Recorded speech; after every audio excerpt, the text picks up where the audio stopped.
All right, we are live. We're doing it live. Richard the Fox is here, and Richard, see that you can't stick around for the whole time. You got work stuff going on. Work wants me to come in, and it's on the one day I'm able to make it. Well, the good thing is this will be up for a little while. I usually leave pretty much all the live streams up these days. Every once in a while, I'll take one down. But yeah, I don't see any reason why this shouldn't be up for some time. So thanks for stopping in. I appreciate it. It's Friday. Had a good day already, and I was like, you know what? I'm just gonna keep going. Got to exercise. Had really good. Hit some personal best today on the bike. Went about 20 miles. That was cool. And Father Steve Greneau, he motivated me. He had personal bests on the deadlift, and then I was like, you know, I'm gonna hit up the bike, see if I could get a personal best myself. Got there, didn't hit 20 miles in 1 hour, but I got a quarter of a mile short. So, but that was my best by a long shot. So I wish I got into cycling and stuff like that when I was a lot younger. Let's see. White Quills is here. Mr. Grohovak. I hear Christian nerds gather here. Sure, why not? If you're a Christian nerd, if you're a Christian cool dude, if you're whatever you are, that's cool. Anyone who wants to stop by, stop in. So I shouldn't say that. If there are trolls, I'm not really a huge fan of trolls that come in and try and derail things, but that hasn't happened for quite some time. But actually, we could talk about some of that stuff. So I figured I would talk about little iconic comic stuff, little Mark Miller stuff, superhero books in the industry, Vivek, Mark Wade a little bit, Hunter Biden. And yeah, although my takes might not be what other people's takes are, so probably make some people kind of annoyed. I tend to do that. So see, I just subscribed White Quill. So well, thank you. I appreciate that. Hopefully I'll keep you around. Hopefully I won't say something where at the end you're like, I unsubscribed. So hopefully it's not short-lived. We shall see. So all right, where do we want to start? Iconic comics. I just got a few more pages colored today of Soul Finder Volume 4. I know I keep saying we're on the 5-yard line. We're so close to getting it colored. It's almost there. Our colorist is a really awesome guy, but he has a very busy life. So my whole thing with Matt, my whole thing with our colorist, my whole thing with Bill Williams and everyone is like, I know you guys are cool.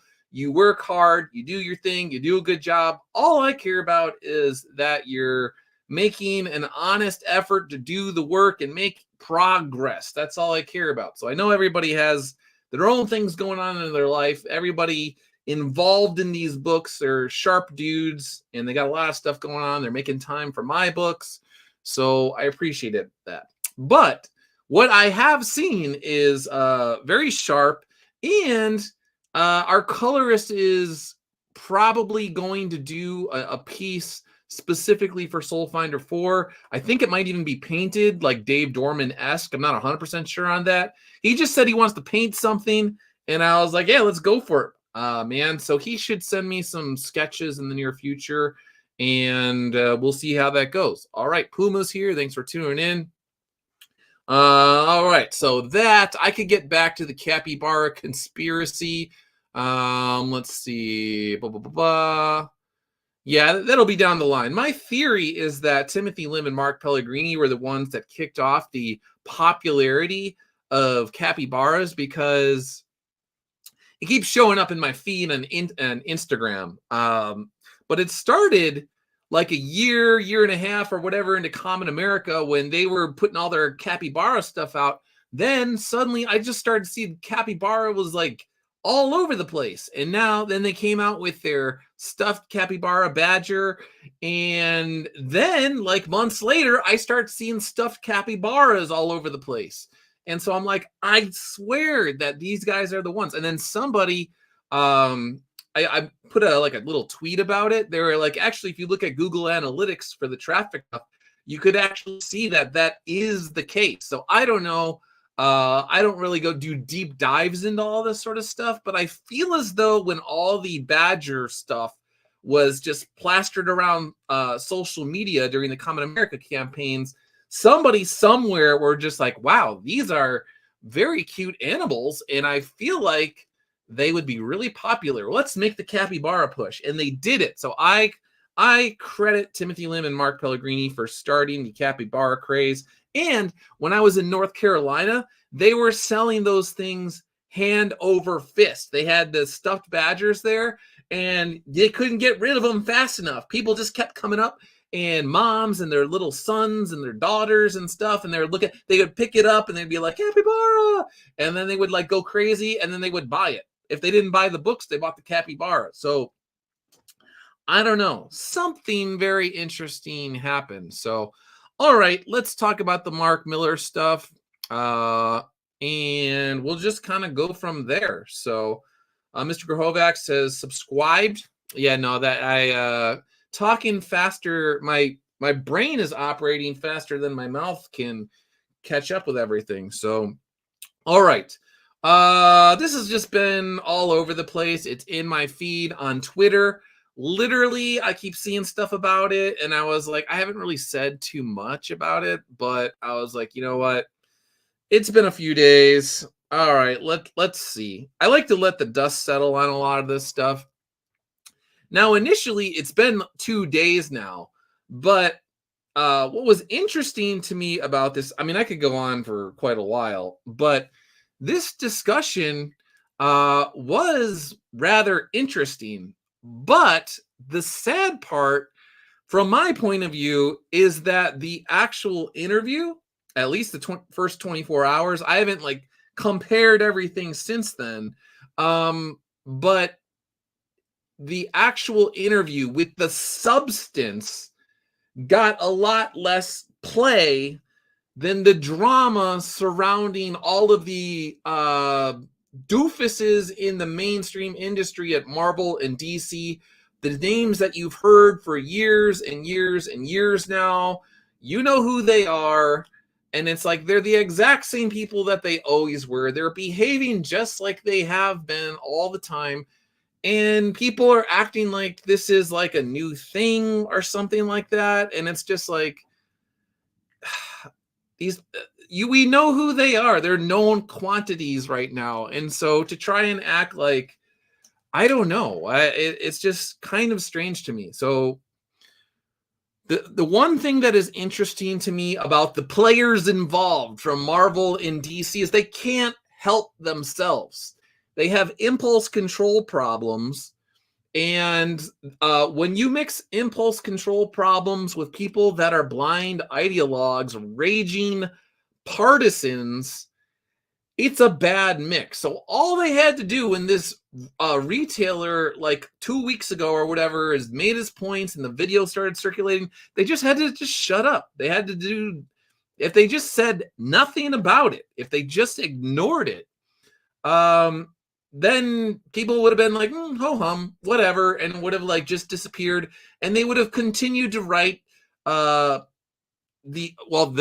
people that are the most vocal tend to be the people that write the worst stories, are the stories that don't like, they're just propaganda. They're essentially like shoving and shoehorning propaganda into the books and all that sort of stuff. So all they had to do is just shut up, and for the most part, they would have been able to continue to just run the industry into the ground as they have been for years. But no, they had to galvanize support and inject life into all of the things that have been going on for like years and years and years now. And they're their own worst enemy. So if anything, I'm just eating popcorn off to the side, watching these people constantly shoot themselves in the foot over and over. They shoot themselves in the right foot. They shoot themselves in the left foot. They shoot themselves, in the stomach over and over and over again. And it's just like, this is dumb. This is stupid.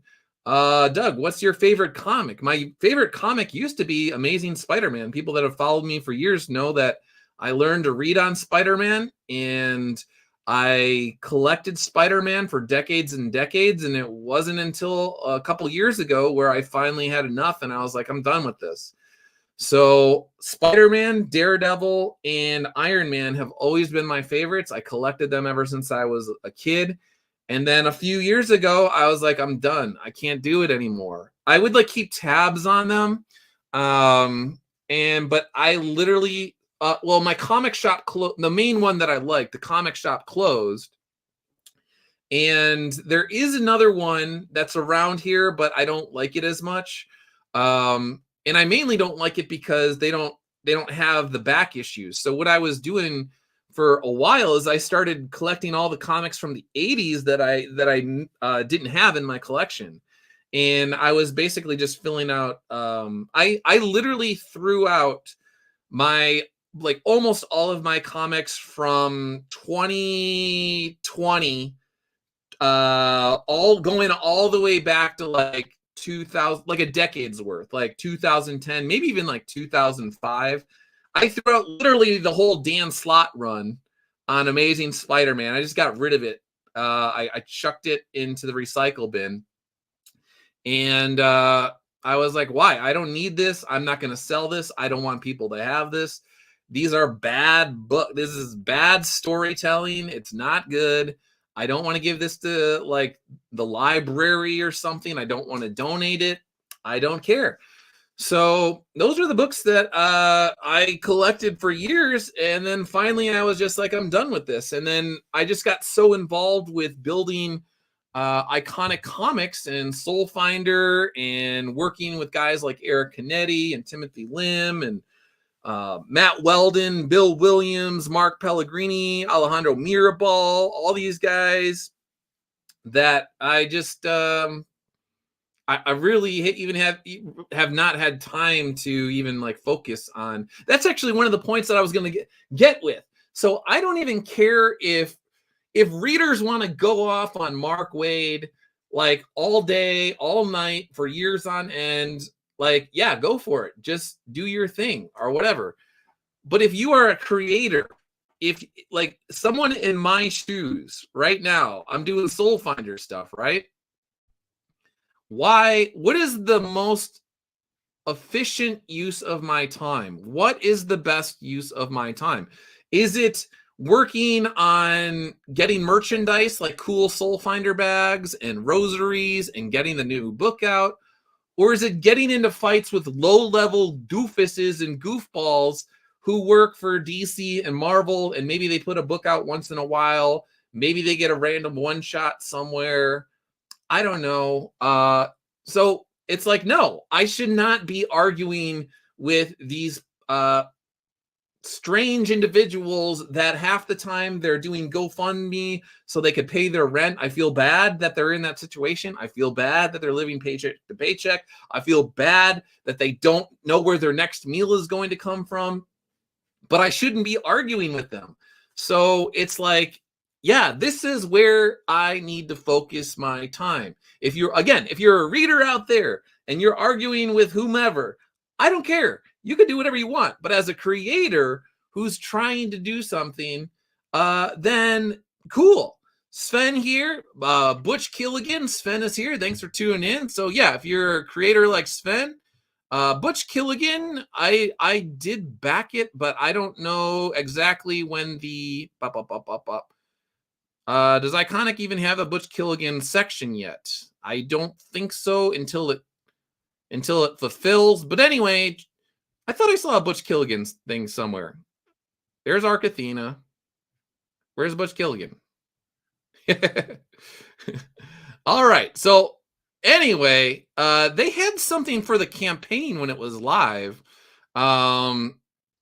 Anyway, the point is if I want to be building Iconic Comics with Butch Killigan digital books go out this weekend. So if you back Butch Killigan, boom, there you go. I heard it's a really solid book. Timothy Lim told me, hey, man, this is a really cool book. It's really fun. Tim has never let me down. And so I'm sure it's going to be good. and then the books will come out, the physical books, and looking forward to it. And once Iconic starts, oh, here we go. So here we go. Butch Killigan, digital copies going out in the near future. Blah blah blah. This weekend. So there you go. Bam.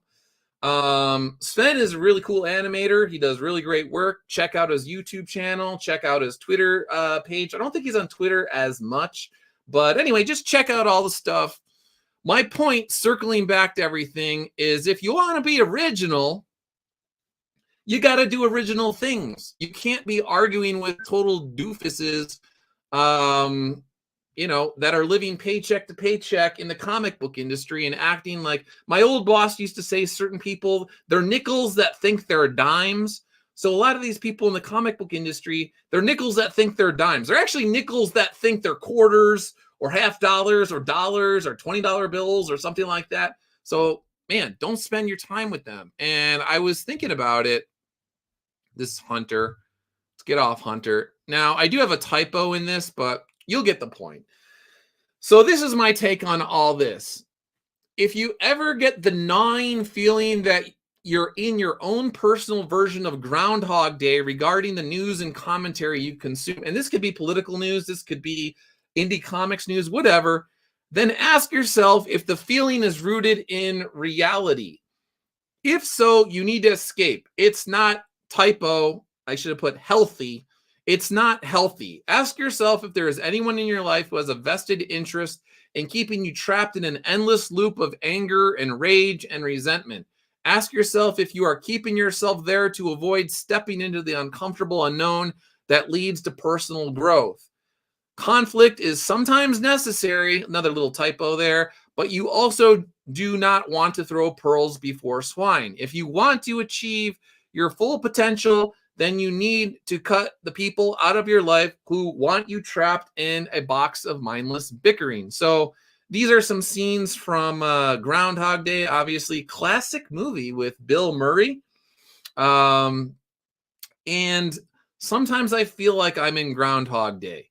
When it comes to YouTube content, particularly on the indie comics, it's just the same thing over and over again since 2017, 2018, 2019, 2021, like over and over. It's just the same people, the same arguments over and over and over again. You got to break out of it. If you're a creator, focus on your work. If you are a creator, this is what you should be doing. Black Hops, Butch Killigan, Arc Athena, your version of it, Common America, Long Harbor, Kindred Heaven, Soul Finder. I mean, my hope is that by not engaging, but like a fraction of the amount, and maybe I'm trying to move the ball forward with this sort of stuff, is I would like Iconic Comics to be sort of this island out there where if you want to get away from all of the noise, if you want to break free from Groundhog Day, if you want to get out of this time loop, this Back to the Future thing where you're constantly trying to change the past, you can't. The past is done, dude. The future, we don't know what's going to happen in the future. And then you have the present. And tomorrow is never promised, as I've said again and again and again. So you don't even know how much time you have left. I could drop dead on this stream in 30 seconds, or I could live for another 30 years, or I could live for another 40 years. I don't know. Why do I want to spend an inordinate amount of time arguing with some goofball at DC who puts out a book here and there once in a while and nobody buys it? And if it gets any attention, it's because they did something to make people angry. So again, as I was saying, I walked away from Spider-Man. I walked away from Iron Man. I walked away from Daredevil. After supporting Marvel Comics for decades, there was once upon a time when I was in my 20s and I had a lot of disposable income after I got out of the military. I was dropping serious cash every single month on Marvel Comics. I was buying X-Men. I got Fantastic Four. I got special stuff that came out. Civil War, all of this sort of stuff. I was just getting everything. and then it just kept going down, down, and down, and down. And as the books got worse and worse, and the creators got more and more unhinged online, I was like, okay, you want to call call me all sorts of names, Mark Waid? You want to call me all sorts of names, Dan Slott, because I have some tactful critiques of the books or the 10,000 variant covers that you guys put out every single month, and you act like you're basically exploiting people that are addicted to having a full collection and stuff like that. Like, people could do whatever they want, but if you're not even reading the books and you're just Marvel is putting out like 15 variants of some book and you're buying every single one of them, like, come on, man. That's not you're getting away from solid storytelling when you're focused, when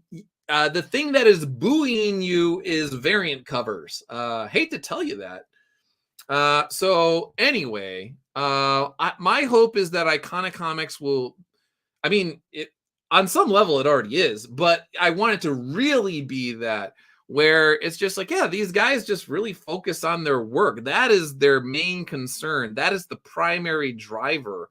When you look at these guys, they're not really paying attention to all these other dudes. So anyway, let's see. So yeah, get yourself out of Groundhog Day if you can. Boom. The other thing, oh, here we go. So this keeps trending in my feed. So the whole cancel pig thing is very interesting to me because now it's like, are there people that can be accurately described as quote unquote cancel pigs? Yeah, sure. Like, why not? These people do try and destroy careers and lives and all sorts of stuff. But if you find yourself acting as if this is the end all be all, and Mark Miller, he like basically delivered the death blow by using this term or something like that, like you're setting yourself up to be really disappointed. Because again, the people that you're going after, they have been behaving this way since, well, going far back beyond 2017. It's been for a very, very long time. And that gets into another point. When I was in the military, the phrase was, I'll clean it up a little bit, poop rolls downhill. So if you're going after people at the bottom, if you're going to the bottom of the barrel, you're not going to change anything. You really need to go up the food chain and concentrate at the people that are actually making decisions and empowering the people that are saying ridiculous stuff. And I would even make the case that I wouldn't even go after Mark Waid. Who is above Mark Waid? Who keeps hiring Mark Waid to come back again and again and again? If you're going to use your time going after people, you need to go after the people that are actually calling the shots. So who cares what Mark Waid says? Mark Waid is gonna wait. This guy found himself in a giant lawsuit for years with diversity in comics. He still didn't learn anything. He's behaving the exact same way that he has always behaved. Because again, he has impulse control problems. I've said this for years. You could go back to my old videos. I'm sure you could find some. You could go to my blog. You could find them. Mark Waid is gonna wade. This is the guy that said all the superheroes that you love are quote unquote SJWs. He just says stuff like that. He attacks. He goes after, all of these people. If you disagree with them on healthcare policy, then you're the worst person in the world. So Mark Waid, courtesy of Captain Cummings, thank you for sharing this. Saw this in my feed. So Mark Waid, I think a lot of us would just rather see the industry burn down than quote unquote get together with the alt-right. I know I would. Sorry. So again, Mark Waid is going to wade. Anybody who disagrees with Mark Waid is the worst person in the world. Irredeemable. Blah, blah, blah, blah. We don't want to talk with you. You're evil. You're the devil. All this sort of stuff. And he's a blind ideologue. So who cares about Mark Waid at this? Like, it's funny to just be like, this guy is ridiculous, but I actually feel sorry for this guy. He's again stuck in a giant time loop over and over and over and over again. He can't break out of it. So don't give this guy attention. Like, if you can avoid it, like, it's one thing to just be like, yeah, well, that's freaking weird, man. Like, why is he doing this? But if you're going to spend hours and hours and hours every single week, it's like, he's dead already. Leave him alone. You're just beating a dead horse. Like, this guy, he doesn't even realize it. If he doesn't have the self-awareness to know that he's embarrassing, and for all intents and purposes, he's flatlined, he's dead, he's not doing anything original that people are talking about for in any sort of positive way, like, it's sad. Hold a funeral for this guy before you just start laughing at him or whatever. So again, go up the food chain. If you really feel like you want to make some sort of difference, this is not the guy you want to go to. You want to go to the guy that hired Mark Waid. You want to go to the people that are making the executive decisions. Find out who they are, and then talk about them and how they are bad leaders. The people in the leadership are who you want to focus on. If you want to take out the mafia, you don't go to the low-level guy who's on the corner just selling pot or drugs or whatever the heck it is.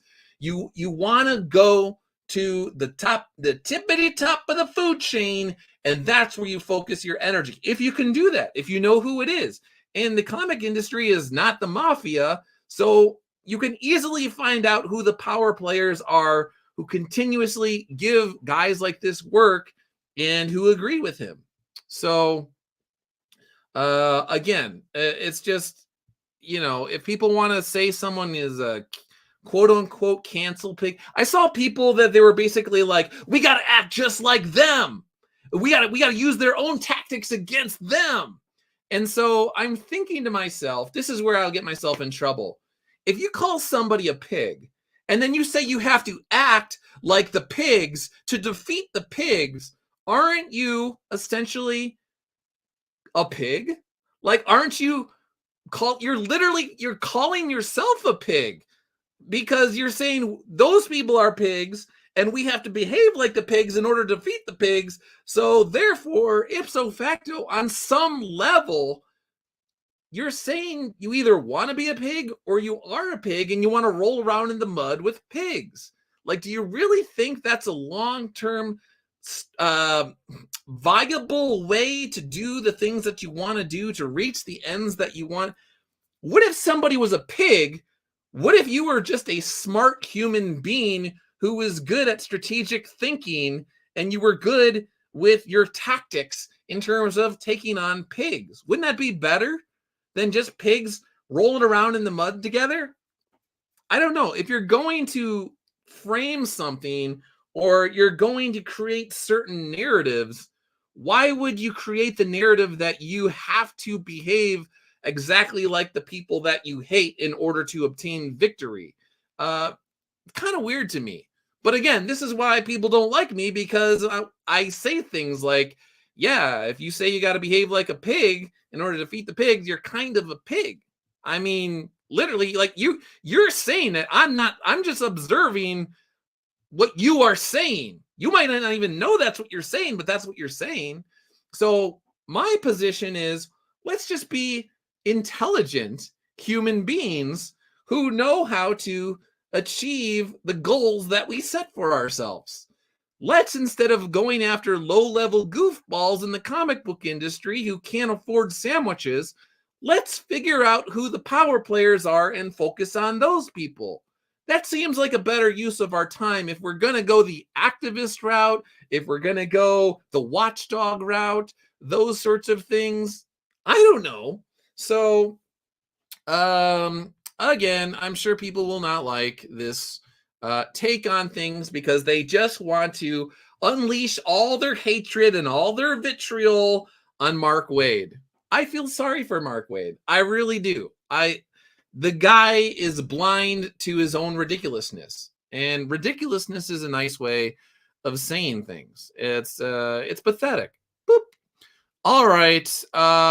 Anyway, check out Mark Miller's round table. It's more like a square. There's 4 of them. They called it a round table, but you know what he's saying. Check it out. It's all sorts of business stuff. It actually was very good. It was interesting if you like that sort of stuff.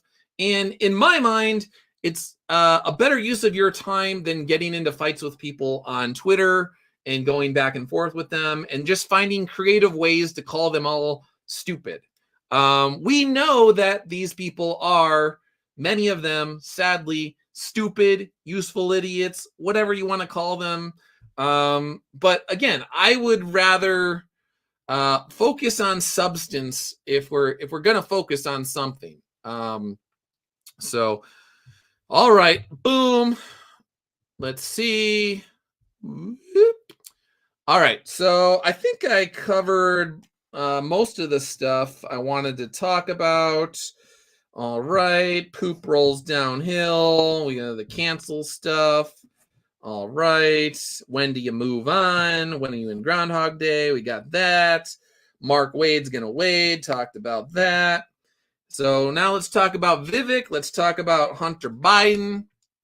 And so if you're not into the political stuff, you might want to tune out. Vivek is very interesting to me. I said last week he reminds me of a Loki-esque figure where he's playing jokes on the other candidates out there, and he keeps during the debates. And when he goes on to CNN, he's talking rings around all these people, and they don't even know that they look ridiculous. And even if you don't like the guy, he's saying a lot of things that really need to be said. So, all right, we'll start with him, then we'll go to Hunter to close everything out. So this is a very, very interesting thing here. I might have to stop it every once in a while. I don't know if CNN gets these clips and then they'll file a copyright thing against me. So he's talking about a certain day in January a few years ago. There is no evidence that there were federal agents in the crowd on January 6th. So what? Womp, womp, womp. All right. So right away, we know that this woman, whoever the heck she is, she's dishonest because, like, I don't even know how you could say that with a straight face. We do know there actually were federal agents who were mixed in with the people there. That is a fact. Like the idea that you would deny that is silly. You're just dishonest.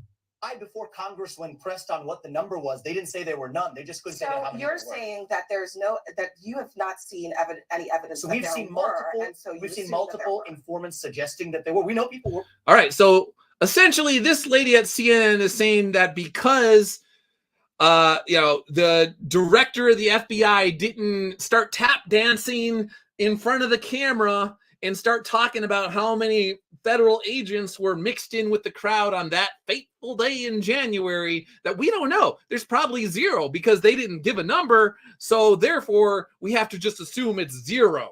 Okay, sure. We know people were FBI informants, so we're asking. Is there any evidence? May I just finish this and then you can come back to the question? Let me clarify. I know it's very uncomfortable for you. I'm going to clarify my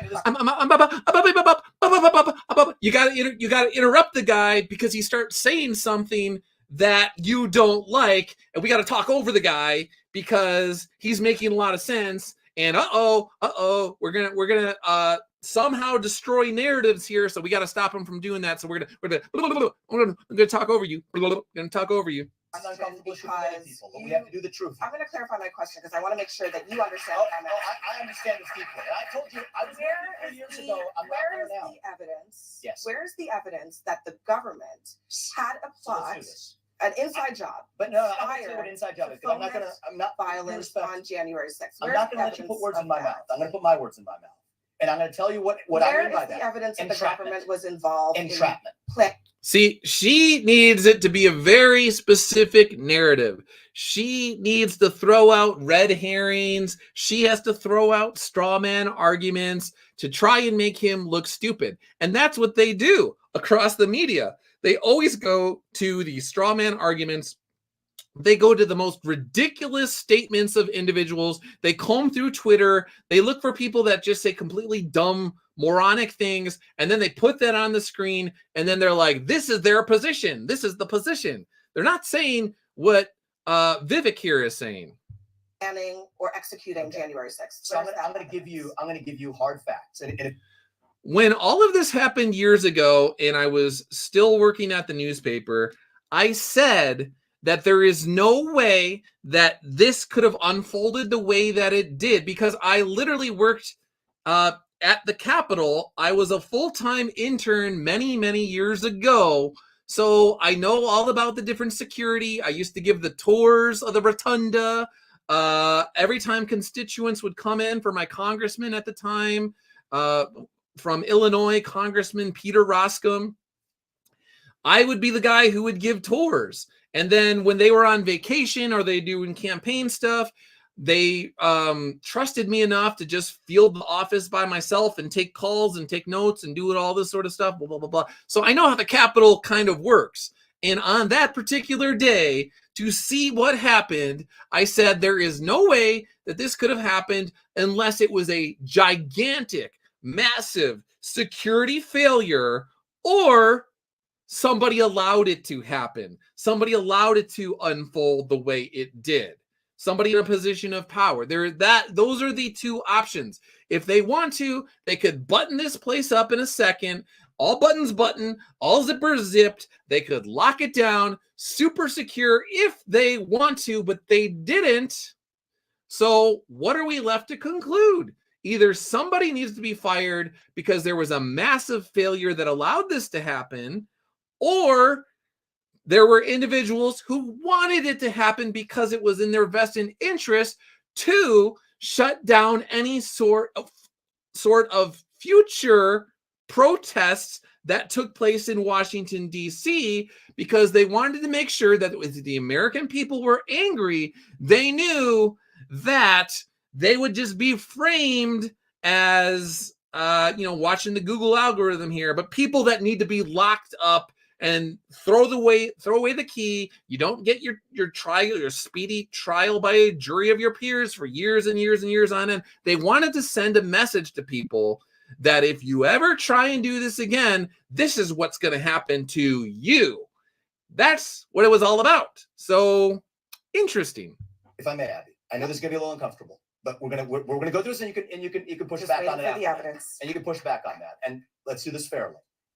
Why did they suppress footage of now what's been released, 200 hours of footage of shooting rubber bullets into that crowd? Excellent question. Why? And anybody who was watching this live when it happened, there was all sorts of stuff on Twitter. People were uploading stuff, but then at the time, this is pre-Elon, you would get your account blocked. You would suddenly, things would be deleted. They were going out of their way to scrubberoo the internet of what people were experiencing. So you had people that were there, they were at the Capitol, and then the same people who for the longest time, as cities were burning down around, the United States, Portland, Oregon, and Los Angeles, and New York City, and Chicago, and Philadelphia, and Detroit, and all of these places, they didn't do anything. They went out of their way to make sure that they let them just burn small businesses to ground. But in Washington, D.C., on that particular day, they decided they were going to just, at people that were just outside milling about, and they were kind of angry, and they were doing their little things with their flag, they decided, you know what? Let's shoot these guys in the face with rubber bullets and see what happens. Ha ha! Let's just shoot you right in the face with a rubber bullet. Shooting tear gas into that crowd. You didn't see that before. You saw what the response was to that. Now you see footage coming out of actually rolling out the red carpet for Capitol Police allowing people. And then again, great point, plenty of video of people literally opening doors that could have been locked, that could have been secured if they wanted to, literally opening doors that ultimately led into the rotunda area where, like I said, I used to give tours. They could lock it off in a second. They didn't. In fact, they opened all the doors that funneled people into these particular areas. Why would you do that? Why would you do that? Very interesting. in Again, right through the the front door. vast majority of That the video footage evidence should have been released shows- before, Abby. Mr. Ramaswamy, the evidence vast should have been majority of released the before. footage shows And my deeper police question officers is this. being And I want to talk overrun about one more by case. The vast majority of the footage that you were shown for the longest time until there was enough pressure put on people to release more footage. Then when they released more footage, they had to be dragged kicking and screaming to release the footage. That's when you saw, you got a fuller picture of what went on there. Because again, initially, they only showed what they wanted that fit a very specific narrative to send a message to those Americans and future Americans that if you come to Washington, D.C. and you're fed up with politicians and all of the corruption and you're serious about your protests and you're going to show up in mass with like 10,000 plus people, well, there's a good chance that we might try and destroy your life for that. This is really important. Writers. That's I'm what going to give you some hard facts. Of it shows. So here's what entrapment can't is. cherry pick. I'm not cherry picking. You If I may finish, Abby. She is the cherry picker. She is literally referring to cherry picked footage that people saw for the longest time and acting as if that was not, it wasn't cherry picked. It was. So I'm going to finish, Abby. I'm not cherry picking. Examples. To the contrary. To the You contrary. cannot You know cherry pick examples. You know cherry pick and the say government. that is what happened. Boom. The government was the one that cherry picked. You, Miss Lady, whoever she is, again, I don't know her name, but she is a bootlicker for the federal government. She is a propagandist mouthpiece for the federal government. She's literally lying and pretending as if the government didn't cherry pick the videos that they showed the United States of America. Government cherry picked 12 hours of footage when there was 200 hours. And even with this particular quote unquote moderator, this woman who is trying to run interference as he's telling the truth about what's going on, he's still getting the audience to clap. They're still like, he's still breaking through. So no matter whatever you think about Vivek here, he is breaking through the noise, and she really doesn't like it. The cherry picking was the government, not me. Release the whole thing. And let me just finish. Release the whole thing. Again, perfectly logical statement. Why? Why on earth wouldn't you just release all the footage? Why wouldn't you not be as transparent as possible? You would think people that are journalists who portray themselves as truth seekers, you would think that they would want the truth, wouldn't you? You would think that they would want as much transparency as possible. Apparently not. Just one thing too, because this is super important as a topic. So when you, I think this is a civil libertarian issue of our time. when we were Gretchen talking, Whitmer's kidnapping. I want to be really clear on this because it's the same issue, the same FBI, same even part of the FBI. Boom. Again, this guy is very, very, very sharp. Whether you think he's legit or not, there's all sorts of people are like, well, a few years ago he believed this, now he believes that. He's just playing different sides. He's an opportunist. Yada yada yada. I don't know if that's true, but I do know that he is putting these people in their place because he is speaking the truth on this issue. 3 people who were in an alleged plot to kidnap Gretchen Whitmer were acquitted at the end of trial because it was. Look at her blinking. Blink, blink, blink, blink, blink, blink, blink, blink, blink, blink. Her brain is furiously working to figure out how she could counter this, because it's not about having a discussion with Vivek here. It's not about finding the truth. It's just finding a way to shut down whatever he's saying and protect the people who agree with her particular ideology. Entrapment. That is, government agents put them up to do something they otherwise wouldn't have done. They gave them credit cards with spending limits of up to $5,000, encouraged them to buy munitions, plan something they weren't otherwise willing to plan. This is what the FBI has done for decades. And they even did it when it came to the post 9/11 stuff. So what they would do is, and it pains me to say this because I know that there are serious national security threats out there. And the fact that I know that the FBI is corrupt and they do these sorts of things, it saddens me. It actually saddens me because once upon a time, I actually applied to work for the FBI years ago, got through phase 1 testing, phase 2 testing. I did not. You have a chance to take the test again. They don't tell you what they're looking for. They don't tell you what they did wrong. They just say you could take the test again. Anyway, I failed phase 2 testing. They said you could take it again within the next 6 months. And then I got a job at the Heritage Foundation. blessing in disguise, because if I ever got a job at the FBI way back in the day, who knows? Could be dead, whatever. But there's a very high probability I would have been somebody who was blowing my butt off with corruption. And maybe their little psych tests that they take, they're like, hey, this guy, we want people that are kind of like honest, but you can't be too honest. If you're the type of person that's going to call out the corruption within the FBI, I don't know if we could have you. Yeah, we just want you to be like loyal to us. And yeah, sorry. Who knows? I would love to see, like, I don't even know if there's a way you could ever find out, like, how they ruled on their like internal testing or like all that sort of stuff. But it would be very interesting to know. So much so, and I want people at home to know this, especially CNN. Oh, that's what I was going to say. So years ago, they would find these young guys. They would go to mosques or whatever, and they would find guys that were just sort of like, again, speaking of the comic book industry, people who are living paycheck to paycheck. They're not doing too well. Maybe they immigrated here, whatever. They're disillusioned with the American dream or whatnot. And then you got a guy who like shows up next to you and he's all buddy with you and he's your friend. He's like, doesn't the United States suck, man? And you're like, yeah, I thought, I would own my own business. I've been running my own cab company. I thought I would be making more headway. I got blah, blah, blah. I wanted to have a wife and kids. Yeah, the United States sucks, man. You ever think about joining, blah, blah, blah, blah, blah. And then it's like, I don't know. I don't know if I want to do that. No, seriously. Do you ever think about it? You could be the hero to millions of people from your home country and blah, blah, blah, blah. I don't know. Like, even if I did, I don't have the money to even like do the things that would even be no, I got a credit card for you. That we could work together on this. Maybe. Okay. All right. Woo. All right. Terror plot uncovered in Oklahoma or wherever the heck, blah, blah, blah, blah, blah. So that's what the FBI does, is they basically, these are people that know about psychological warfare and all sorts of stuff.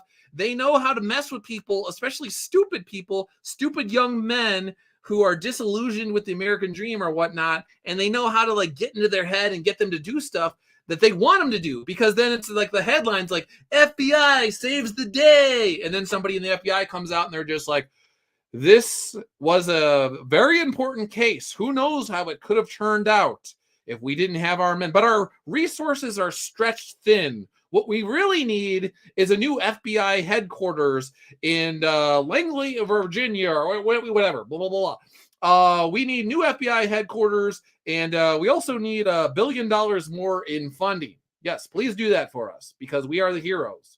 And our mission never ends. It only expands because there are evil people there. Under every rock, if you look at a rock, there's an evil person under there. Eric, thanks for tuning in. Al, thanks for tuning in. Tagia, thanks for tuning in. Mr. DeVries, thanks for tuning in. I appreciate it. Point of Light Productions, Rob Curro, Mr. Roswell, Mr. X, and everybody else that tuned in. Shout outs. Says Sven. Sven, I don't know if you're still around, but thanks for stopping by. Appreciate it. All right. So we'll keep going. Viewers to know this is that one of the jurors went to those defendants and apologized afterwards, gave him a hug, apologized. So this was one of those things where there was the quote unquote plot to go after the Michigan governor or whatever back in the day, and they were just like, see, this is proof that MAGA guys are all just one day away, say the wrong thing and they're going to try and kidnap you and hurt you and all. No, it turned out that there was a bunch of like FBI guys that were literally in this group, and they were, again, messing with people's heads to try and get them to do stuff that they wouldn't normally do, and essentially just keep nudging them and encouraging them. And then when they get to them a certain point, then they arrest them and blah, blah, blah, blah. What the government had put a poor guy up to, who had to go to some Mexican restaurant across the street to get hot water. These people were exploited with credit cards up to $5,000. FBI agents putting them up to a kidnapping plot that we were told was true but was entrapment. This is totally insane, but that is exactly what happened. Same thing with the Capitol Police. People letting them in freely. Many of those people then being charged. Look. So yeah, that's going back to January. They literally opened the doors for these people. They waved them in. Yeah, go ahead. Go on in. Go on in. Yep. There's a statue of Ronald Reagan in there. It's really cool. Go look at the Ronald Reagan statue. They walk in, boop, boop, boop, boop, boop. And then all of a sudden, knock on your door a week later, FBI. Hey, insurrection. All right, so that's what they do. Government cannot put you up to do something and then charge you for it. Again, the audience is going crazy. They are clapping. They know he's telling the truth. And Miss Liar right here, propagandist, useful idiot for the federal government, trying to continuously interrupt him. I don't want to have to interrupt you. I really don't. Yes, you do. You do want to. You say you don't want to interrupt him, but you do. That's exactly what you want to do. And that's exactly what you've done for 3 minutes and 9 seconds now. But I don't want you to mislead the audience here. You are the one, lady, who is misleading people. That is your job. You are the misleader extraordinaire. That is literally what you do. I don't know how you look at yourself in the mirror every morning knowing that you are a dishonest person. And Vivek's sitting there like, what? He's got his hands on it like, what the? So, yeah, exactly. I'm not. I think they've been misled by mainstream media. So, yeah. And then, again, the audience starts laughing because she knows you are a liar, lady. All right. So, very interesting stuff. Again, no matter what you think of Vivek, he was dropping truth bombs left and right on this particular platform here. CNN, Republican Presidential Town Hall. Yada, yada, yada. Boop. All right. Last but not least, Hunter Biden. AL, thanks for tuning in. Says the truth is too convenient. All right. This isn't too long, but I've talked about this guy before. This ticks me off because all of these people, they would be in orange jumpsuits if their name was AL or Eric or Tagia or Mr. DeVries. But he's not in an orange jumpsuit because his dad is who his dad is. Let's see what he had to say the other day. So there was a subpoena. They wanted him to testify before Congress on the big guy, the emails from his laptop and all this other stuff where it's like talking about his basically selling his dad's influence and talking about 10% goes to the big guy.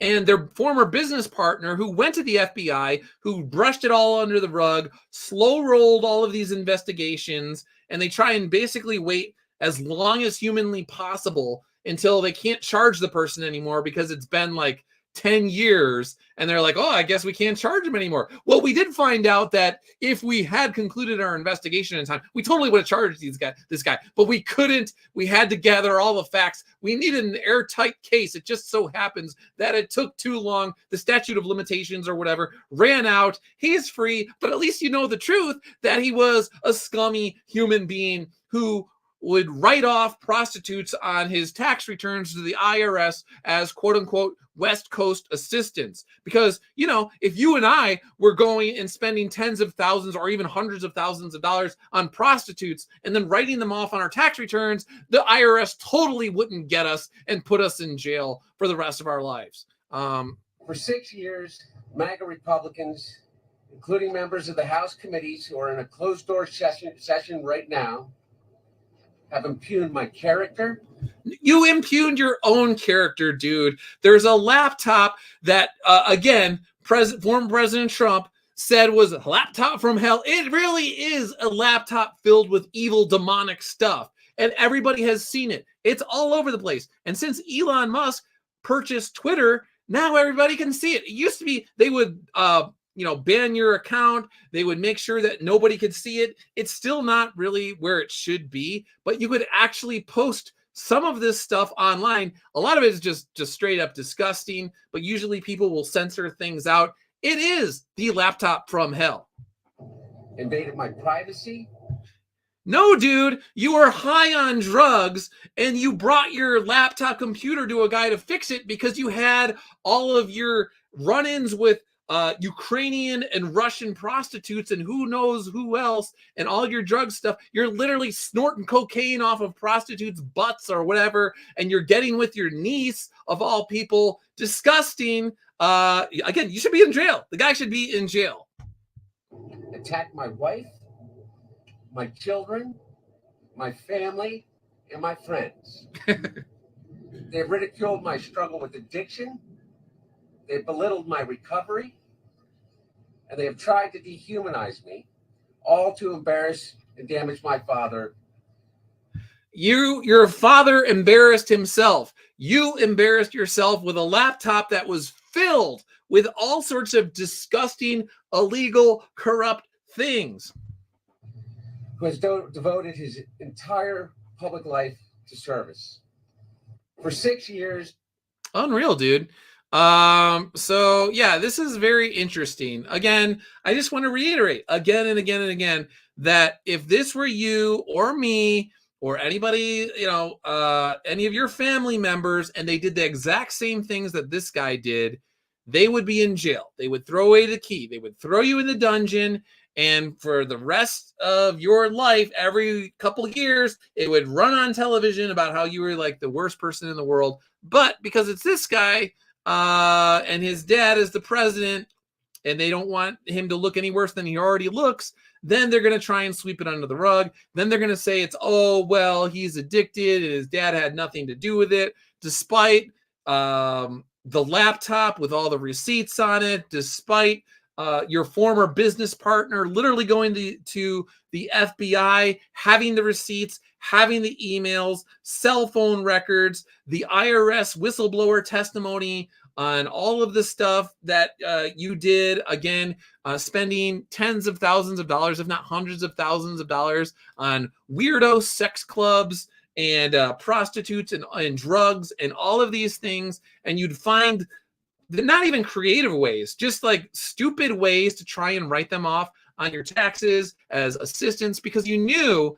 that that people in powerful positions would put up roadblocks to you being held accountable for your actions. So that's what you did. And now, through a strange turn of events, luckily, again, kicking and screaming, the Republican Party had to be dragged to this point just to get here. They wouldn't just do the right thing. They had to have millions of voters berating them for just letting this go on. Why? Because the Republican Party has plenty of corruption within itself, and they don't want people looking into them. And it's a you scratch your back, I'll scratch your back, you scratch mine sort of thing. A bunch of corrupt people that all have their children on, boards of Ukrainian energy companies and all this sort of stuff. Sigma, thanks for tuning in. Appreciate it. Godfolk Universe, thanks for tuning in. Appreciate it.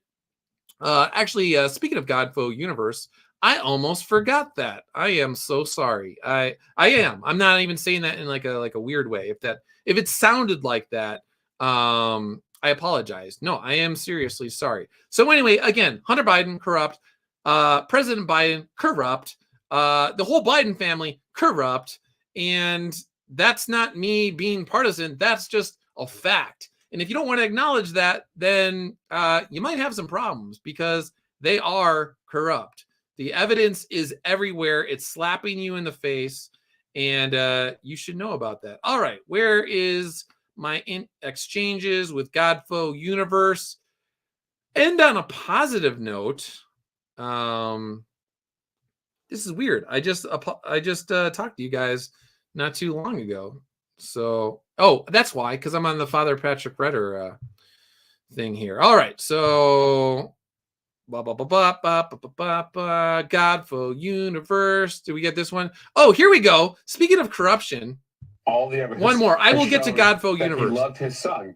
So this is the guy who got caught in a Chinese spy honeypot operation, and he's talking about the Biden family. So Representative Eric Swalwell from California, how this guy is still a representative, why he wasn't run out of town and it had to resign in shame is absolutely ridiculous. I see a good and decent man in Joe Biden who united the country, and all the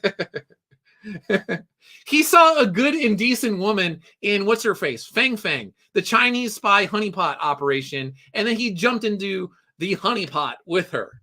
Evidence has shown that he was on one of the intelligence committees, and I don't even know if he's been kicked off yet. I know that there was talk about it, but for the longest time, this guy was a target, and he willingly went into a honeypot operation and was not kicked off the House Intelligence Committee. Loved his son. His son was on hard times, and he bought his son a truck, and his son paid him back. Okay, yeah, no, it's just Joe Biden just loves his son, and he bought his son a truck, and he paid him back for the truck. Okay, he loaned his brother money, and his brother paid him back. Joe Biden is just a decent American who. All right, so if MSNBC was honest, as Eric Swalwell was talking right here, in this box, they would have censored images of Hunter Biden sniffing crack off of a Ukrainian prostitute's butt from his laptop, because that is literally what is on the laptop. And it would show Hunter Biden naked with his own kin, well, whatever you want to, just disgusting, illegal, evil stuff. That's what would be playing here next to him if MSNBC were honest. Fought MAGAism and is seeing them use this against him, and as I said, in this sick and perverse way.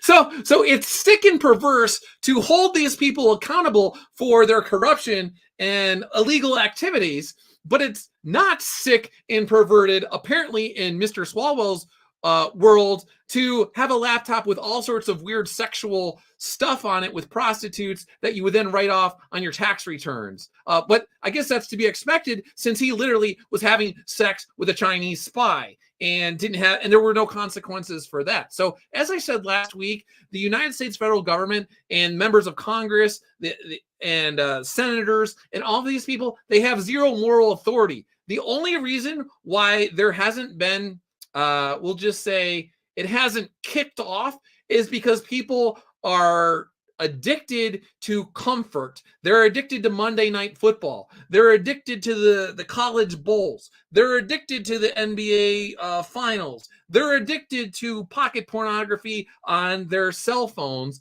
And they know that if they actually wanted to hold these people accountable, it would require a lot of time and a lot of effort. And it would actually be very painful in many respects to root out the corruption in Washington, D.C. But like I said earlier, that's why they had to set an example with the January 6 individuals, because they knew that there was a powder keg, and they knew that it was about to go off sometime in the near future. We don't know when the exact date is, but they knew that the powder keg would go off, and they would be held accountable for just an entire systemic corruption that metastasized across Washington, D.C. and Northern Virginia and all of these agencies. And they had to make sure that they set an example. No, you will not come to Washington, D.C. You will not show up in the tens of thousands and hold us accountable. You will not show up in the U.S. Capitol, and you will not march through and let us know that we have zero moral authority. So that was what they had to do. But with that said, let's eventually get to the positive stuff here. Godfo Universe. I know I was talking to you just the other day. I guess I could just look you up, but it's bothering me that there we go. Godfo Universe. Boop, boop, boop. All right, Indiegogo.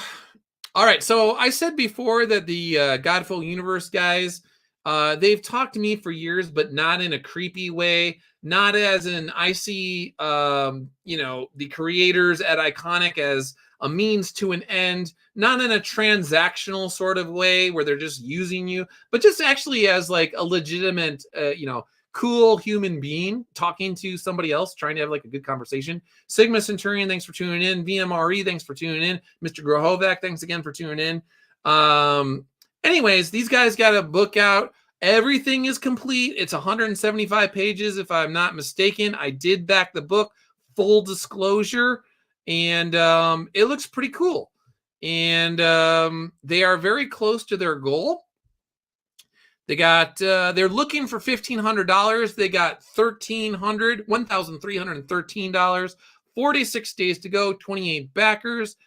First campaign is, as far as I know, but I really liked that they did everything up front. It's ready to go, and it looks pretty interesting to me. So check it out. If it's up your alley, cool. If not, that's cool too. But how do I say this? It's not too often that I meet creators that I think are like just chill dudes, and they're not trying to finagle something out of me. And so on the rare occasions that there are people, there are creators, they will only talk to me in DMs. I've said this before. Here and there, they will say, they're like, hey, Doug, I like what you guys are doing, man. Like, keep up the good work. And then publicly, they will treat you like a leper. Publicly, they will show up in the chat rooms of in the streams of people that are bashing me, that are bashing Timothy Lim, that are bashing Iconic, that are bashing Mark Pellegrini. And they think that I don't see these sorts of things. They think that like they're getting one over on me when they're just like, hey, Doug, I got a book coming out, and I would love it if you could promote my book. I really love what Iconic's doing. And then they just turn around and then they start like kissing the butt of people that have lied about me and lied about Tim and Mark and Iconic for years. And you're like, I see what you're doing. I don't like it. I'm not going to explicitly call you out in DMs. I'm just going to nod my head. Yeah, I'll think about it. I will think about it. Maybe. Yeah.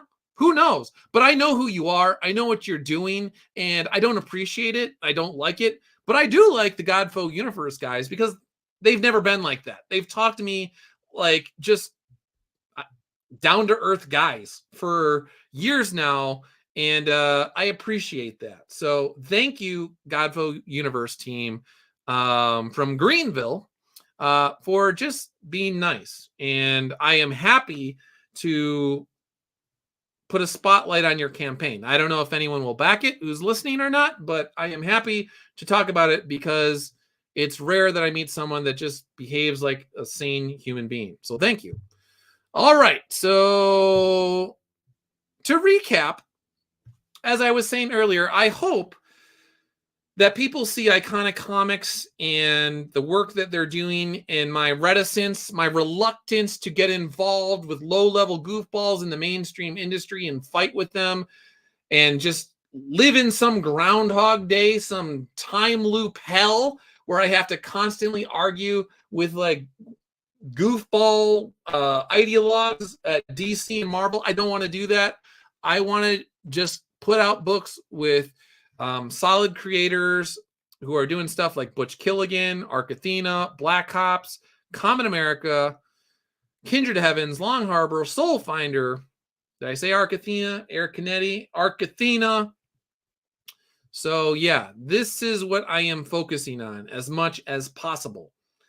All right, AL, thanks again for tuning in. Appreciate it. All right, I have talked for over an hour. I've said my piece. I had a great Friday today. I guess I'll let's go. Let's talk about Ejercicio for a little bit.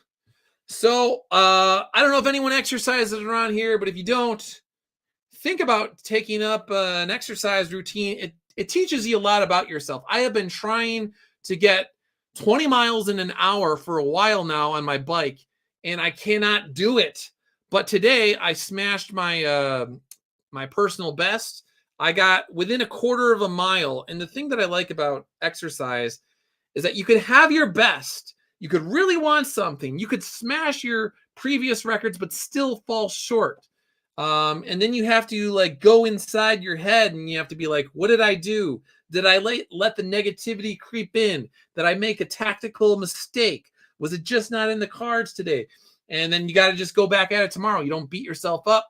and you see where you go. Now, I believe that if I was at a lower elevation, I'm at actually a pretty high elevation here in Nevada right now. I think I could have done it, but I want to do it from a higher elevation. So that's the goal. Anyway, if anybody out there is into exercise and fitness and all that sort of stuff, follow me on Twitter every once in a while. I post some fitness stuff. I like rowing machine. I like cycling these days. I don't really lift weights like I used to. I use bands these days because I messed up my back seriously years ago. It's taken me years to get to where I am today. It's still not quite right, but it's probably about, I don't know, we'll say 90% on a day-to-day basis. And whenever it gives me some problems, I usually will just take off a day and take some Advil and do some stretches, and it'll get better. But anyway, I had a great day. I had a great workout today. Came out, got to talk to you guys. I'm going to be able to read tonight, some spiritual reading, and going into the weekend. UFC fight tomorrow should be interesting. So yeah, Godville Universe. I got a treadmill for Christmas and some resistance bands. Yeah, I really like the resistance bands quite a bit. I do not have a treadmill. Maybe one of these days I might try and get back to running. I haven't done that in a while because of my back problems, but it's actually like back in, I have like my hips are all they tend to get out of whack very easily. Mr. DeVries, let's see, I just finished a 3-day fast.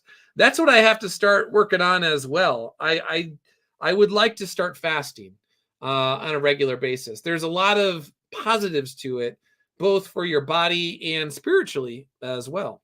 So anyway, thanks again to everyone who tuned in. I really appreciate it. I will try and be back in the near future. Maybe I'll have another stream before Christmas. We shall see. If I don't talk to you before Christmas, have a Merry Christmas and a Happy New Year, and you know, all that sort of stuff. So all right, see you guys later. Thanks again. Appreciate it.